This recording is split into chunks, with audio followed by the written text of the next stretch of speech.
just after 1 p.m., 1:11 to be exactly. And look at this powerhouse team of people we have assembled for this Jeffrey Epstein special. It is such a great look. Look at these great people. Look how great you look. Ellie Leonard is here from The Panicked Writer. Chris Armitage is here from The Existentialist Republic. And Lev Parnas is here from Lev Remembers, also Lev for Congress. Hey, Lev, how are you doing? How you doing, guys? Chris is new to both of you guys, I think. So let's say hi to Chris, and maybe he's new to some of our audience as well today. Chris, tell everybody who you are, what your history is, and what you're doing here on Substack.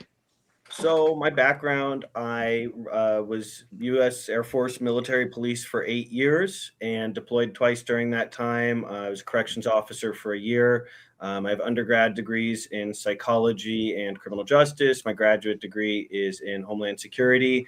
I've had work since then. I've worked in politics, public policy. I'm the founder of the Existentialist Republic. We draft model legislation that is on at least half a dozen state congressional members level folks dockets. I've personally been had my legal work published by the Brennan Center State Court Report, been on The Nation, Verfausen blog, which is a German Democratic backsliding legal platform. And so I write about law and toppling tyrants. You do it really well with lots of very key advice for people that they can follow at home and help with the cause. It's not just, reporting. It's actual steps you can take to help autocracy be defeated in America. And the reason we're all assembled here today is you had mentioned before we got on the air, Chris, about how people are sort of down about the fact that Todd Blanche was confirmed on the weekend, and in just under 3 hours will become the Attorney General of the United States officially, even though he's been holding that role already. And it is a bit of a bummer. I mean, it is, it's an indication that almost nothing can really stop Donald Trump and his attack on the justice system. It feels like that in any event. And through all the efforts that everyone's had about the Epstein files, to still have Blanche in the position of Attorney General is not making people feel very emboldened about the resistance movement and about what we can achieve as a people in America against this authoritarian regime. I want to go around this a little bit, and then we'll get to your exclusive, Ellie, and we'll get to Chris's reporting as well. That is just so fascinating today. And I know, Lev, you've got some new stuff. But Ellie, why don't we start with you? Can you talk a little bit about why Todd Blanche is it's depressing, but not so much? I had just my little dance party the day that he didn't have the votes. I was very excited about that, but It's not surprising. And the way that they voted it through in the middle of the night is always kind of shady. But this is a man who was Trump's defense lawyer in the Stormy Daniels case. So it's the biggest conflict of interest as far as Trump ever being held accountable for anything, Todd Blanche ever being held accountable for anything. Obviously, they're in cahoots with the Epstein files. They have been since the very beginning, according to Pam Bondi. Justice is just not just at this point during this presidency. I hope that changes after the midterms, but Todd Blanche is there only to protect the president of the United States, when in fact he's supposed to be protecting the American public, which he never has thus far. Right. He has been in this position for a while, since April, and he would have had this position regardless of that confirmation. So he would have just stayed acting Attorney General. So it's not actually changing the leadership inside the DOJ. But it is depressing, Chris, for all of us who thought that the Epstein files would do something that would be able to stop some of this corruption of our Justice Department. And that doesn't seem to be the case. No, and that's, when power is, the whole goal with unitary executive theory and the Federalist Society was to make a unitary executive, to take power away from the legislature and to be able to change the Constitution by controlling who interprets it. And that's what we have now, is that final stage of authoritarian capture is judicial capture, because then you have the referees on your side when you have partisan referees. And if you've dismantled fair and free elections at that point, things are pretty difficult to come back from. But I do believe there's hope. People who read the Existentialist Republic know that my hope lays in the states and their ability to prosecute crimes under dual sovereignty doctrine and those sorts of things. And we're going Very to well talk about how said. that could be worked in the Todd Blanche case in just a few minutes. That's very important. Lev, you're talking to your constituents or future constituents. What are you telling them about this move to cement Todd Blanche as the AG? Well, Todd Blanche, I know very well. Somebody that was part of my own legal defense team, and then ended up defending my co-defendant, somebody that I fought with during my own trial, as he tried to suppress evidence as we were trying to get it to the first impeachment trial.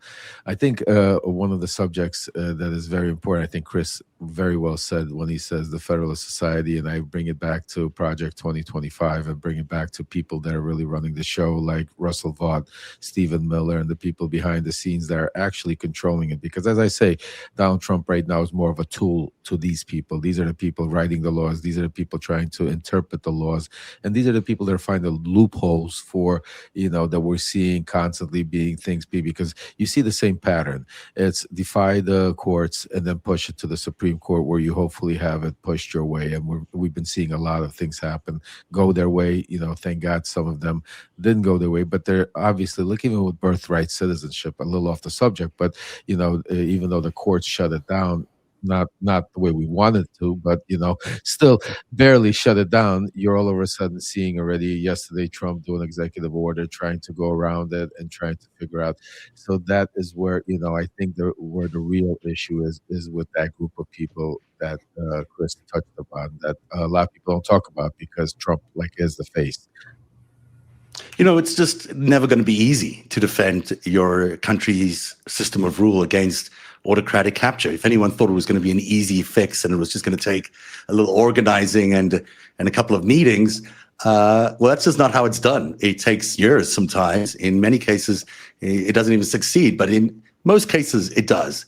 And that's really the thing to remember, that at the end of the day, these autocratic rules don't stick around forever.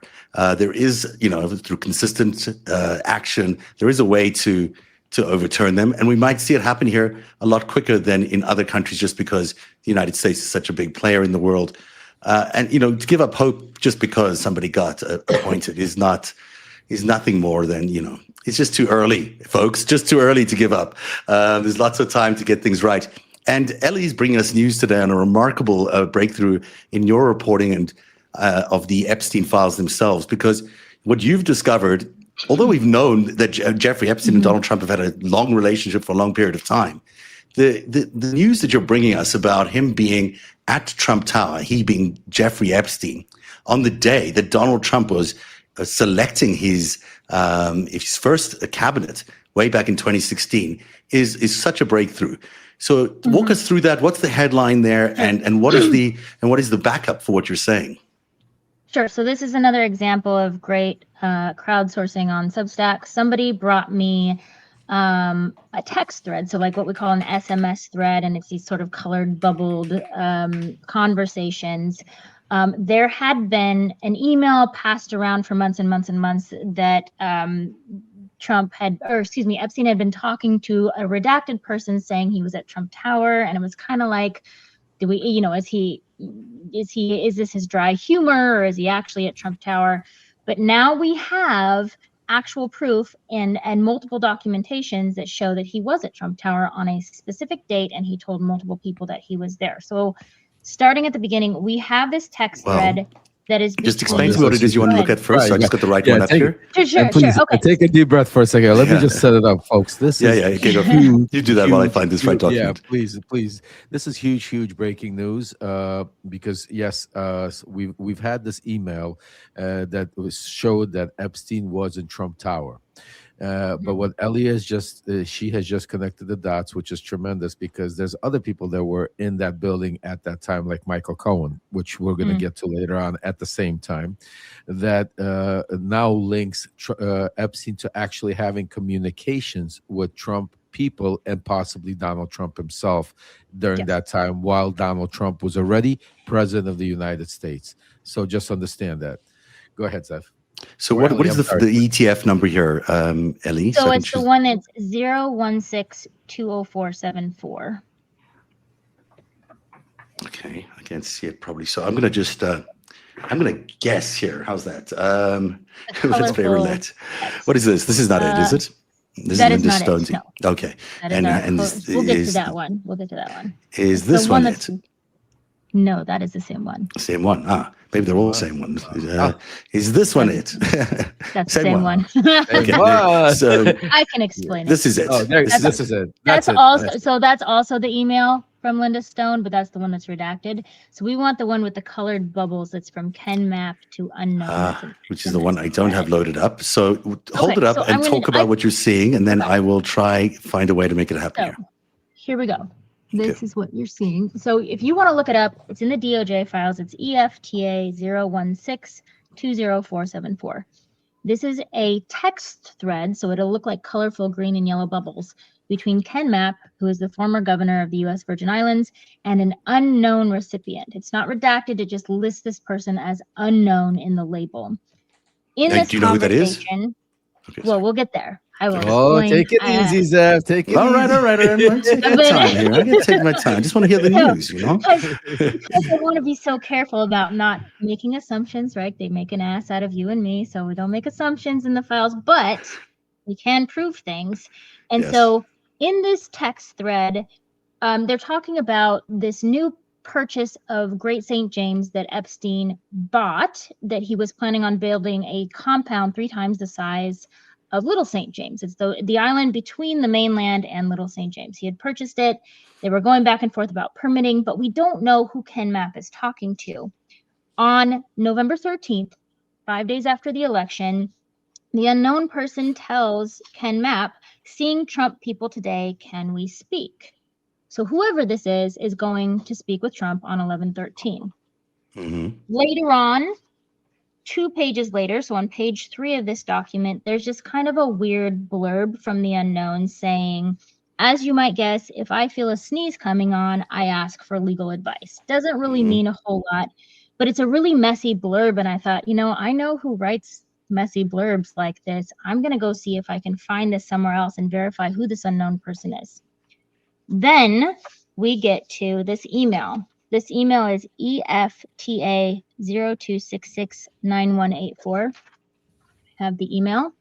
This is an email from Jeffrey Epstein to himself that he sent to himself on the same day as that messy blurb in the text thread with Ken Mapp, and it says the exact same thing. And it verifies that he is the unknown person from this text thread with Ken Mapp, governor of the U.S. Virgin Islands. Because it's the same message. That's why it verifies it's the same message. So we can verify that that's who the unknown person is in this text thread. So in this text thread on 11/13/2016, he says, "Seeing Trump people today, can we speak?" And then later on in this thread, he says, Ken Mapp says, "Let's work and get it resolved. I think that's doable. Frankly, I can't do this over and over and over again. I really want to work on some more pressing issues during my tenure: the economy, healthcare, public safety, finding a strategy to work with the new president. I'm sure you understand." And Epstein says, "Me too, with regard to Donald, we will talk face to face." With regard to Donald, we will talk face to face. So he's having a face-to-face conversation with Donald Trump. Yes. So we know that is Epstein talking to Ken Mapp. He says he's going to Trump Tower, or talking to Trump people today on 11/13. Now, we have this other email thread from Epstein. This is EFTA 017443330. That is to a redacted person that we later discovered, thanks to the House oversight, is Linda Stone, who works at MIT. She worked for Microsoft. Way back in September, she asked Epstein if he was going to have a cabinet position in the new administration in 2016. Then they talk also on November 13th, the same day that he says he's going to speak with Trump's people. She says, "Just had a great time with Joy," which is Joy Ito from MIT. "Are you still in Paris?" And he says, "No, Trump Tower." So we have 2 documentations from November 13th, 2016 that say that Epstein is at Trump Tower. So then what I decided to do is let's see if we can track what Donald Trump was doing on November 13th, 2016. And multiple media sources, verified media sources, have him at Trump Tower picking his high-level cabinet staff for the new team that he was elected for 5 days earlier. So that puts Epstein at Trump Tower, 9:30 in the morning on 11/13/2016, with Trump's team. He doesn't say with Trump, but Trump is there picking his team. So the assumption is Trump is in the room, but he is with Trump's team the day he's picking his high-level cabinet for the new administration. Wow. So this is, everyone remembers those shots of the lobby at Trump Tower, that gaudy, was it marble? I don't know what it is. They've got it all over the place, the gold elevators and all these, Trump sycophants coming in there looking for their positions of power, to kiss the ring and what have you. And what you're saying is that all your circumstantial, but, relevant information and crosses over information is that Jeffrey Epstein was there on that day when they were helping pick, or they were picking the new cabinet. Yes, and it was in question if he was going to be in the cabinet from his inner circle. And this is a big contrast to the fact that who else was there at the same time? Who was his fixer at the time? Who was his lawyer at the time? Who was handling your day? The person that till this day says he never even heard the name Jeffrey Epstein. Who was that? Michael Cohen. Michael Cohen did know Jeffrey Epstein? That's a shocker. Well, I know. That's a shocker. Allegedly, we got. The official story is that these guys broke up their friendship in, was it 2008 or 2004? I don't know, 2004. This is 12 years later. Before he even got arrested. So there's 12 years of information now that has been called into question, and it's been called into question in a number of places because they continue to have a friendship. They continue to be involved in all sorts of things together. And it appears he was even being considered, just as Jeffrey Epstein, the child abuser and human trafficker, was being considered for a cabinet position in Trump's first cabinet. Yes. Yes. And we have validation in two places, two people, back up that the unknown speaker is Jeffrey Epstein, thanks to his, narcissistic ways of sending emails to himself. That this is that he was there. The only person who could be the AG in this situation is Todd Blanche, because he was the only person in that job who could fit that job and do what he needs to do here, because everybody else would have just, how could you do it? This is incriminating and should be splashed across every newspaper in America and every news site on every Substack, because it's a lie that he's told America about his friendship with Jeffrey Epstein. He said it lasted just 12 years or 10 years. And it ended in 2004 when he supposedly called in Jeffrey Epstein to the police department. But, that's a lie. We've known it's a lie for a long time. But now we have this incredible evidence that they were, I would say, there's other evidence, and I'm not sure this is as proven out as what you're saying, that they really collaborated on the president's presidential campaign. Now there's, I don't want to say that's proven, but I'll say it's my suspicion from a very, very good understanding of the evidence that we have. That like a duck, quacks like a duck, talks like a duck. It's a duck. Look. Go ahead, Ellie. I would say it could be either.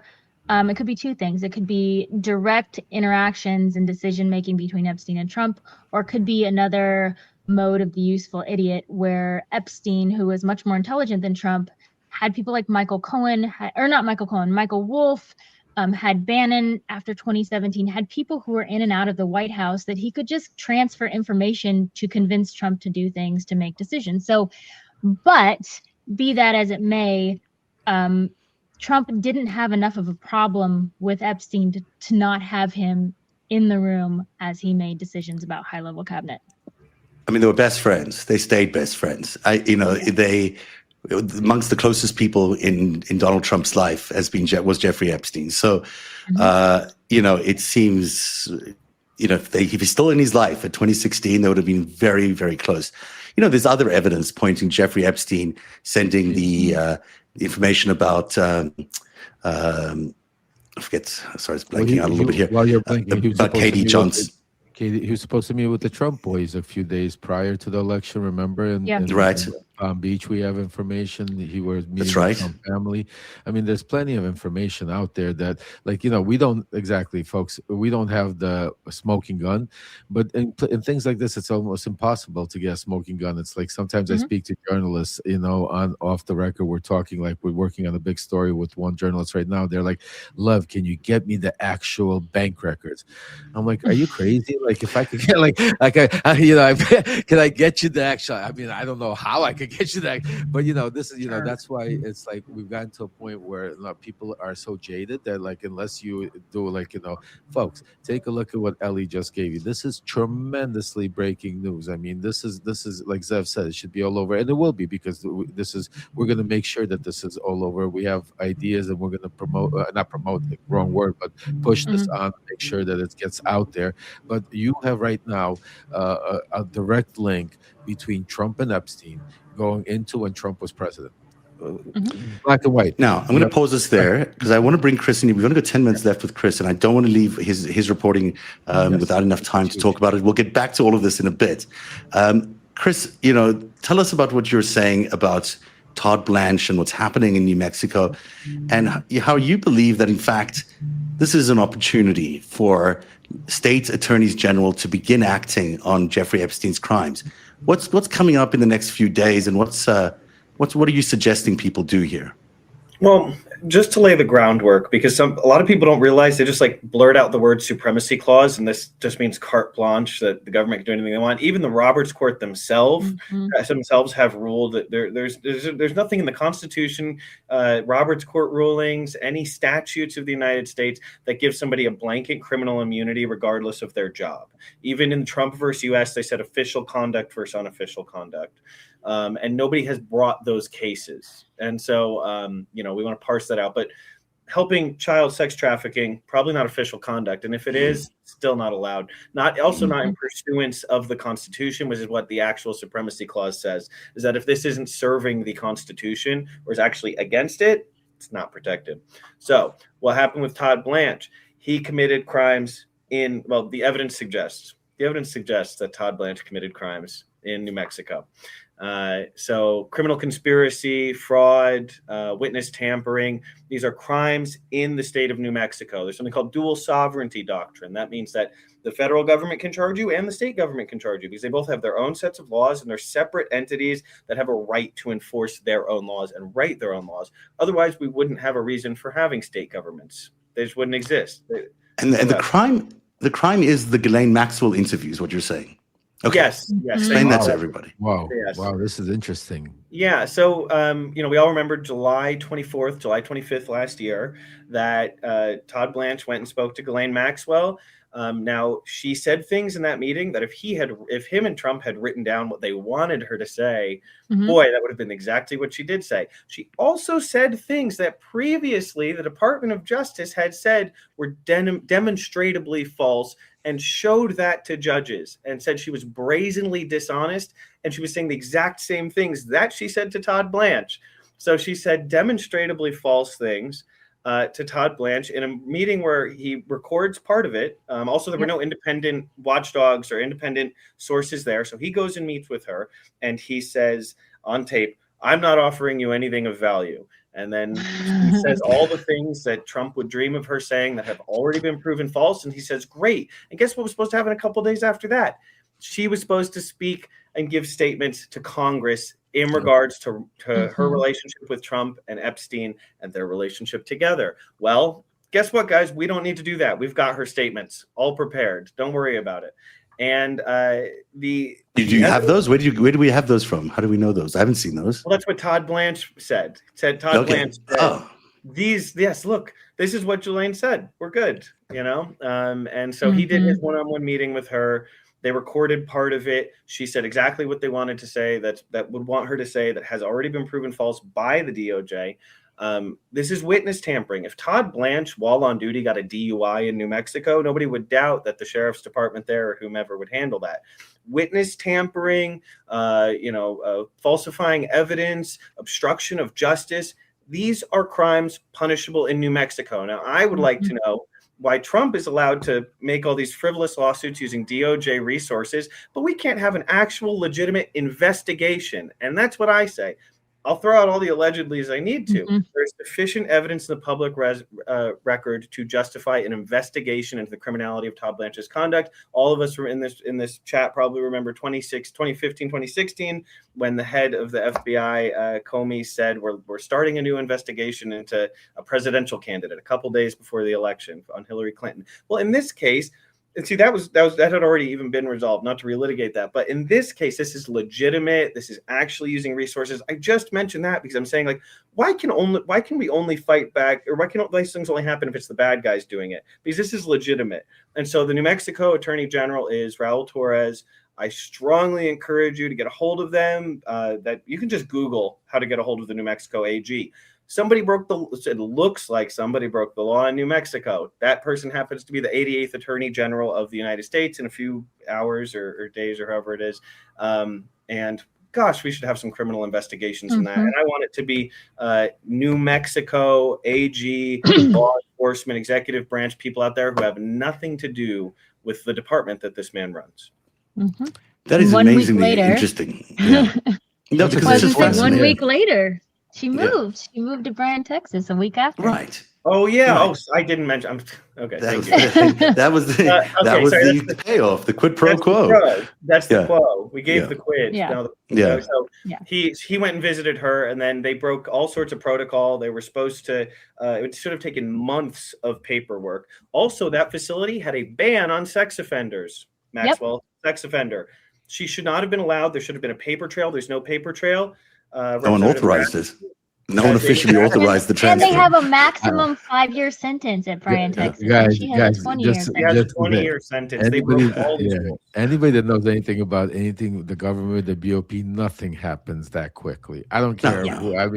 I mean, your life could be in danger. I've been in prison, and I've sat with people that were literally dying and couldn't get aid or being there. So the fact, I mean, it's just that's why when we talk about smoking guns and circumstantial evidence beyond a doubt, I mean, that's what I'm saying, folks. This is what Donald Trump has pushed upon us. Unless you have a smoking gun, don't even bring it to us. Well, no, we see our eyes, believe our ears.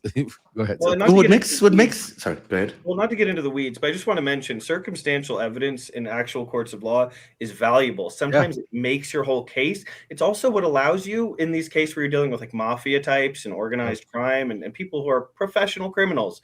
It's what allows you to prosecute a case. Like, you don't always have a body. These people get good at not leaving records. Your circumstantial evidence can actually put somebody away even when they've covered their tracks as much as they can, because it's a bunch of arrows pointing in a direction, and you have enough of those and you have a case. Yeah, but here we have the body. We actually have the recording.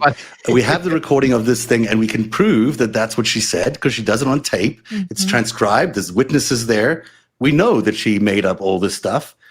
So we have the body, we have the crime in progress, actually, not only the body. We just don't have anybody to actually do anything about it. That's the problem. We need somebody to actually. Well, Chris is saying the AG of New Mexico can do something about it. And if there's enough pressure put on him, then he can do something about it. Everyone watching this can help put pressure on Torres. Also, if you're in New Mexico, get a hold of the New Mexico Democrats, of the governor, of every indivisible group, find out who endorsed Raul Torres. And then let them know, like, hey, how do you feel? Is he a Democrat? Is he a Democratic AG he's a Democratic AG? I think, yeah. Well, we'll speak offline, Chris. We're gonna get this is great. We're gonna get to. I promise you, we'll get to Raul Torres within 72 hours. If my name is not All right, we should do a live roadshow down there, and we should, there's people we know in New Mexico who can help us out as well in putting this out and on the local media there as well. So to New Mexico myself, and we'll go visit Raul Torres. I think that's a good idea. We're gonna do that. To a live show from Zorro, outside the gates of Zorro. This is a remarkable thing, Chris. I know you got to go, so I'm going to let you go. But I want everyone to follow you at the Existentialist Republic. So if you're watching this on any of our feeds, there's a subscribe button, I believe, right above one of our heads, probably mine. Click on that. You'll get subscribed to everybody here on this feed, including Chris Armitage from the Existentialist Republic. Is there anything else you want to share about this particular reporting and anything else you do on Substack? Well, I want to give an extra thank you to Ellie for mentioning the transfer that happened, Oh because that yeah. was an important detail. But just to tell you, like, everything we're doing is creating pressure in these cases. You are not powerless. The dream of these people, fascists, is the same as for abusers, to make you feel hope, false hope, and then dash your dreams. And so we need to go where we're actually able to have power and to do something about it. And I'm hoping that we get to have some more conversations about what we can do in New Mexico and who knows where else. So thank you all for having me. Thank you, Chris. Thanks for being here. Chris Armitage from the Existentialist Republic. We'll have you back on in a couple of days, probably a week. He's a good guy, right? Nice guy, right? Thanks for the you get along well with really him. Nice guy. Yeah, I liked him. He really believes in the state's attorneys general capability here, and in the state's. Makes sense, though. It does, and it's really interesting how he's challenging that. He's challenging the Supreme Court. He's done a very good job at curating a site that is actually practicable, that people can read and follow and get action done, which is just extraordinary. So everyone should follow him, of course. Now, where do you want to go, guys? We've got a few minutes here. I want to go. Let's go back to where Ellie. Yeah, go back to where Ellie. I mean, I wanted to go back. Let's go back. Exactly. This is huge. A couple of things. There's like two exciting things. This is one of them for sure. Like proof and receipts. I love them. They make me sleep well at night. But also, Todd Blanche is speaking in front of, House Oversight Congress. He's speaking with the federal judge on the 13th. I posted it. Jess Michaels has posted it. You can listen in to that call with Todd Blanche at 1 p.m. Eastern on August 13th. He is being required to provide the missing notes, FBI notes, from, I believe, the Jane Doe 4 case out of Hilton Head Island, South Carolina, which is Katie Fang case, right? Yes. So this is the Katie Fang case. Yes. So I wrote about this a long time ago. The Post and Courier out of Charleston wrote about it a long time ago. This is a case of a 13-year-old girl from the 1980s whose FBI records were hidden by the DOJ until NPR discovered there was missing serial numbers. They gave us the FBI interviews. There were 4 of them, which is significant. And they are such unique descriptions of something that happened to this girl in the 1980s. This is like, I asked, they're very, very triggering, but I asked the people, go find them and read them, because if you question if the story is truthful or not, look at the details that she provides and ask yourself why someone would provide this level of detail if the story were not true. It is fascinating. But in that case, we were missing a total of 53 pages. They gave us the FBI records, which was 16 pages of that. And we have never seen the handwritten notes from the FBI agents. They have been suppressed. They've been part of this chunk of information that Blanche says is duplicates, and it's we don't actually need it, it's unnecessary.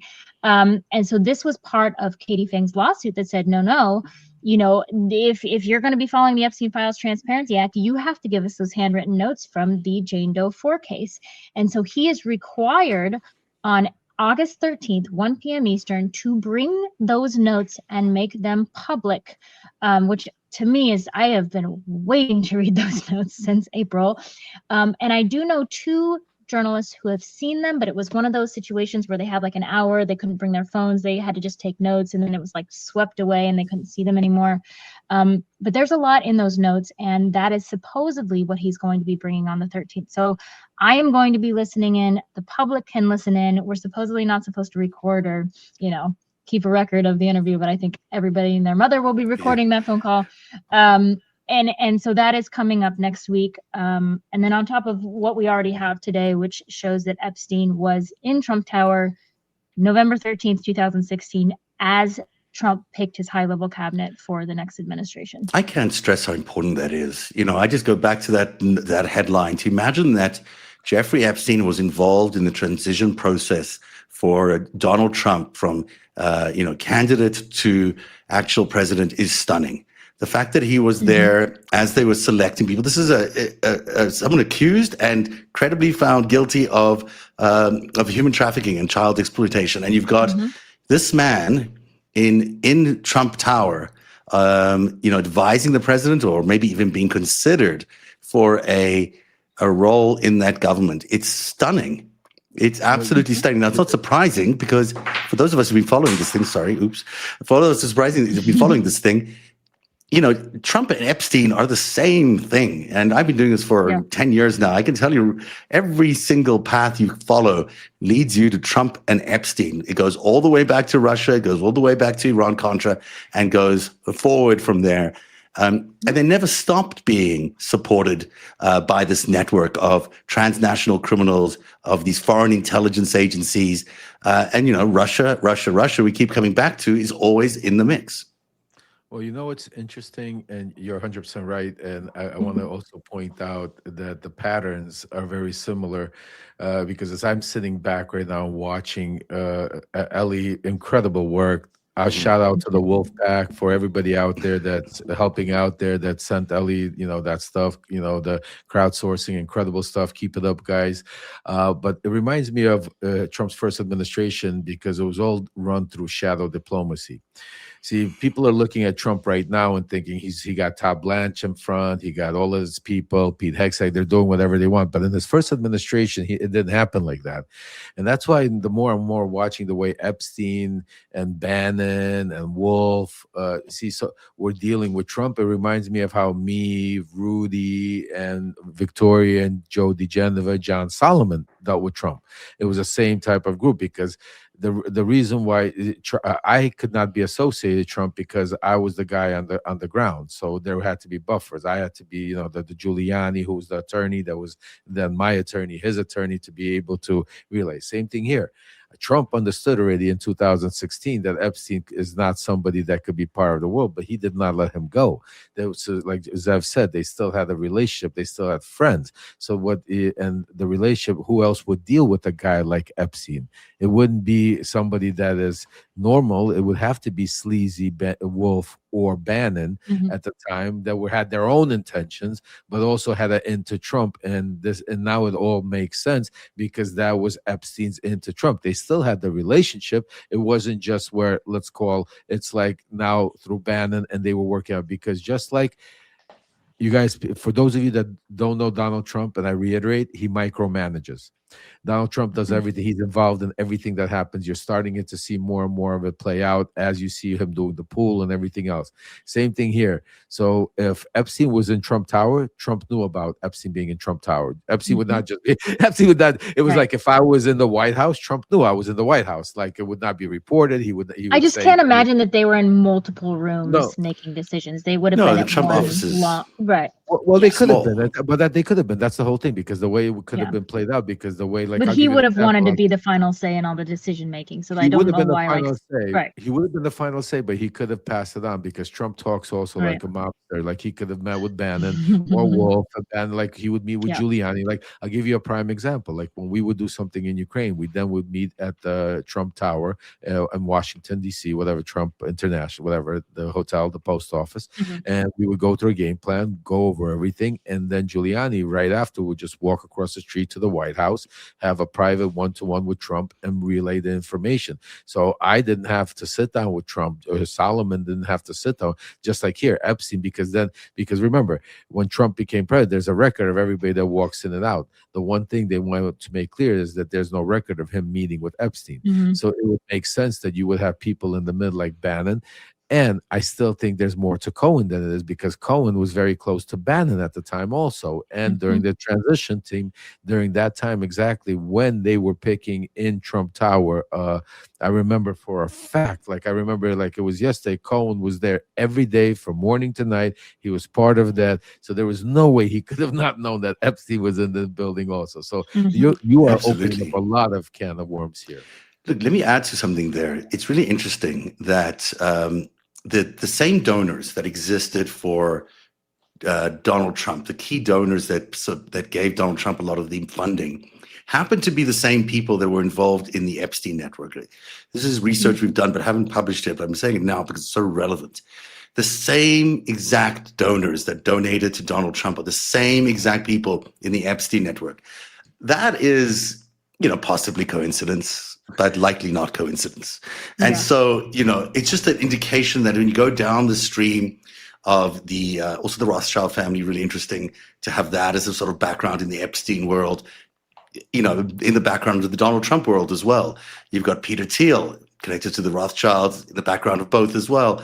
You got, you know, the Russians we mentioned. There's just a lot of connectivity there that it would seem remarkable that Epstein wasn't somehow involved in the campaign of Jeffrey Epstein. Mm-hmm. And remember, Steve Bannon said one point, he said, I was always worried about you, Jeffrey. He was talking to Jeffrey Epstein in that interview, and he said, I was always worried about you being the one who could sink us.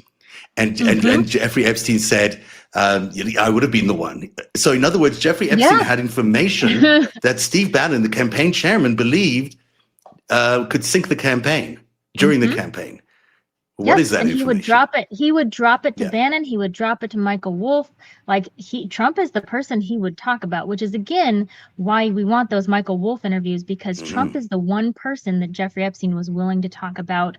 Like he talks about in that sale of Maison de l'Amitié in Palm Beach that they supposedly broke up over, and talks about like the unions, like the mob run unions that Trump was working with in order to get things passed, and the electrical unions and things like he was happy to talk about anything that had to do with that. And if you remember, before Trump became president, before he was elected president, Epstein held a lot more power than Donald Trump did. And he would have been looking, you know, because everything's transactional. These guys are not like hanging out and going to the movies. Like everything is a transactional friendship, relationship, whatever you want to call it. He would have been looking up to Epstein at that point, and he would have been expanding his social network through Epstein, the finances, whatever, because Epstein was on a global scale at that point. He was meeting with global leaders. He was meeting with Saudi Arabia, and he was meeting with Sultan bin Sulayem, and he was meeting with China and Japan and like all these people. So he had more of a global network than Trump did prior to Trump going into the presidency. And so Trump needed Epstein at that point. That would have been a very, very helpful resource for him all through that. And then you add in, you know, Steve Bannon becoming best friends with him in 2017, it just became this, it's an impossibility that none of these people were speaking to each other, because they would have to be completely like quarantined in order to not be talking to each other. And I don't think that's possible. At one point, Ghislaine Maxwell introduced Jeffrey Epstein to a survivor and described him as the king of America. Isn't that interesting? Years earlier. Of course, maybe he couldn't be the king of America after his charges, so maybe they went for number 2. Speculating, complete speculation. All right, that is fascinating, Ellie. I think what you've done here is cracked open a massive story, and we just need everyone to pay attention to this, make sure other Substackers, other journalists are getting this information. And of course, Congress needs to get this information, Lev, because this is such a... You know, we've all danced around this point of does Jeffrey Epstein and Donald Trump have a relationship beyond that point? What was that relationship? Well, here's the crack in that door that we've been looking for. Oh, no, absolutely. I mean, this is huge, and we are going to get on top of it. Like I said, Ellie, incredible work again. Zev, thank you for bringing it out here. And it just proves, you know, we just got to keep putting away. I mean, they're going to keep trying to protect it, but we're not going to let this go away. We've been working on this every single day with this community, with incredible independent journalists, like and investigative journalists like Ellie and Zev. And it just proves that, you know, they're not going to get away with this, folks. We will get accountability. We will get justice for the survivors, and we just got to keep going. No matter how tough, no matter how hard it is, it's coming. Justice is coming, and it's just a matter of time. Lev Parnas, from Lev Parnas and Lev for Congress, amazing to have you on. Ellie, where is this reporting, and where can people find it, and what do you want people to do with it? Where can they share it? How can they find out everything they need to know? I mean, I just want it to be on blast. Like if you want to take the documents. So I did a live stream yesterday, and in the live stream notes, I included all the documents that I'm talking about so that people can go look them up for themselves. 3 of them are from the DOJ files. The last one is from an Epstein. It's called Epstein. It's Epstein-data.com, but it's like an Epstein data dump that includes all the House oversight files prior to a lot of the redactions. So that's how we can find out who is sending some of these emails. So I include all the links to those. Just put those documents on blast so that everybody and their mother can see that there is verification that he was in Trump Tower on 11/13/2016. That is the most vital. I don't care if it's through me. I don't care if it's through you. Like, just get it out there. Do we have photos? Yeah. We don't have photos of him that day yet. Well, that's video. another thing I want to do. I want to write to the people who took all the photos in the building, because there's multiple articles about Right. that. There's videos also. Who was taking these photographs? Reach out to them and say, do you have photos of Epstein in the building on that day? Can you go back through your files and see if he shows up in any way, shape, or form? But I'm doing all of this on my Substack at The Panicked Writer, on YouTube. I have a bunch of different social medias under Red Pencil Script. The next biggest thing this week is listening to that Todd Blanche call on the 13th at 1 p.m. Eastern, and getting as many ears in that room as possible, because that's going to be really vital information. Katie Fang is doing an amazing job on what should be a very black and white case and easy to prove. But of course, Todd Blanche is, Todd Blanching. In some ways, it's kind of good that Todd Blanche is in there. It's very clear to us who this administration is. It's very clear to us that they're here to cover up the Epstein files. This is what they're doing. They're not hiding it. They're doing it in plain sight. So it gives us a clear understanding of who we're working against. Ellie Leonard at The Panicked Writer, you must follow, especially right now. And then please share all her incredible reporting that's coming out on what Jeffrey Epstein was doing at Trump Tower on that day. Can you imagine Jeffrey Epstein as a secretary in a U.S. cabinet? I mean, can you imagine? Well, he would have been the shadow. He would have been like me. He would have been a shadow secretary, which it looks like he was, because he had people. I don't think they would have put his face and name on the record, but he definitely would have worked for them. He would have had, and I think now they might. and the more and more we're talking about, the more and more my head is spinning, and the more and more I'm connecting more dots and thinking about why what's his name, Abe Barr, arrested him when he arrested him. And because look, if you take a look at even Bill Barr's investigation and arrest of me and Igor, I mean, they rushed it. They didn't have there was no criminal activity. We were not fleeing. It was all done to be able to protect Donald Trump and to bring a narrative of some sort. Same thing with Epstein. I mean, the fact that he gets arrested over right after certain things are about to happen, right after he's meeting with Bannon and Wolf, like, I do not put it past Bill Barr, knowing that, because when Bill Barr came in office, the FBI handed him files that were important, which I knew one of them was mine. This could have been another one. Epstein file on his desk saying, look, Epstein's dealing with with Wolf, with Bannon. He has access to Trump. It's about to blow up. You need to cover it up. And so this is what I'm saying to you. This is something bigger than I think that, Ellie, I think you're just maybe there was some tension after the election between Epstein and Trump that would have led to that arrest. Because after the election, there were several emails showing that Epstein was happy that Donald Trump was arrested, was elected. And then he knew it, that he called it. And then he knew it and called it. And one email I remember was someone saying, you must be happy with that result. So certainly the vibe around him would have been, hey, we've got our guy in. But then something might have turned between then and the arrest. And now we see what happens when you turn on Donald Trump right away. So I mean, I think there's a little bit more to it. Keep thinking about, my head spinning right now with these things. Great work, El. Yeah. Amazing stuff, guys. Thank you so much for being here. Thanks, Ellie Leonard, for your incredible reporting. Lev, thanks for always painting these extraordinary images that you bring us, because you've been there, you've seen what it looks like. Your instincts are so tuned in to how this group of people work. Thanks also to Chris Armitage for being here today and talking about the steps we can take to stop Todd Blanche at a state level. And all of that should give everyone a lot of hope. This is no reason to be hopeless. We know that at 4:00 in 2 hours from now, Todd Blanche will be sworn in as the Attorney General of the United States. And he'll regret this day. He'll regret this day later on. I'm telling you, he will. These guys are committing crimes, as Chris said. These guys have committed crimes, and they're obstructing justice. They're hiding the truth from the American people. And you can run for a while, but you can't outrun the truth. It's going to come after you. So that is Narrative Live, our special report today. We'll see you again in just under an hour with 5Stack with Dean Blundell. Thanks, guys. Really loved the show. Thanks for being on. Take care. Thanks for having me, guys. See you later, guys. Hey, everybody.